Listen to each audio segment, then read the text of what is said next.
Hello friends, ఒక చిన్న కథతో మీ ముందుకు వచ్చానండి. అన్నదమ్ములు ఇద్దరు ఉంటారు. ఈ కథను చూద్దాము. రామాపురం అనే ఊళ్ళో ఇద్దరు అన్నదమ్ములు ఉన్నారు. వారి తండ్రి చనిపోతూ వాళ్ళిద్దరికీ ఒక మామిడి చెట్టు, ఒక ఆవు, ఒక కంబళి ఇచ్చి వాటిని ఇద్దరూ సమానంగా అనుభవించమని చెప్పి చనిపోయాడు. ఆ ఇద్దరిలో తమ్ముడు అమాయకుడు, అన్నేమో గడుసువాడు. అన్న తమ్ముడితో, నాన్న, మనకు ఒకే చెట్టు, ఒకే ఆవు, ఒకే కంబళి ఇచ్చాడు కదా, వాటిని ముక్కలు చేయకూడదు, కనుక వాటిని కలిసి ఉపయోగించుకుందాం. చెట్టు మొదలు భాగం నీకు, పై కొమ్మలు భాగం నాకు, అట్లాగే ఆవు ముందు భాగం నీకు, వెనుక భాగం నాకు. ఇక కంబళి పగలంతా నువ్వు వాడుకో, రాత్రికి నాకు ఇచ్చేయి అన్నాడు అన్న. తమ్ముడు అందులోని కపటం తెలియక సరేనన్నాడు. రోజు తమ్ముడు చెట్టు మొదట కుదుట్లలో నీళ్లు పోసేవాడు, ఆవుకు మేత కుడితి పెట్టేవాడు. అన్న కొమ్మలకు కాసిన కాయలు పండ్లు తాను తీసుకునేవాడు, ఆవు పాలు తాను పితుక్కునేవాడు.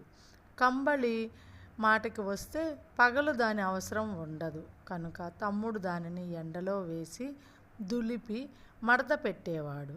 అన్న చక్కగా రాత్రిపూట దానిని కప్పుకునేవాడు. ఇట్లా కొంతకాలం గడిచింది.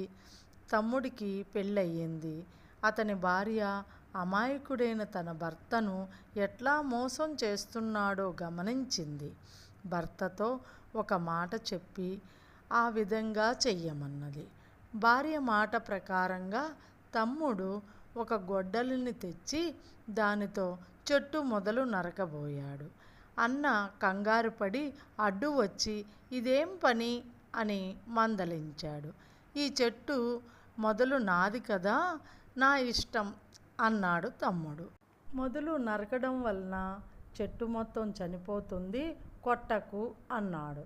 ఇక నుంచి కాసే పండ్లు చెరి సగం తీసుకుందాం అన్నాడు అన్న. అన్న పాలు పితికే వేళకు తమ్ముడు ఆవుకు మేత వేయకపోగా ఒక కర్ర తీసుకొని ఆవు ముట్టె మీద కొట్టసాగాడు. పాలిస్తూ ఆవు అన్నని తన్నింది.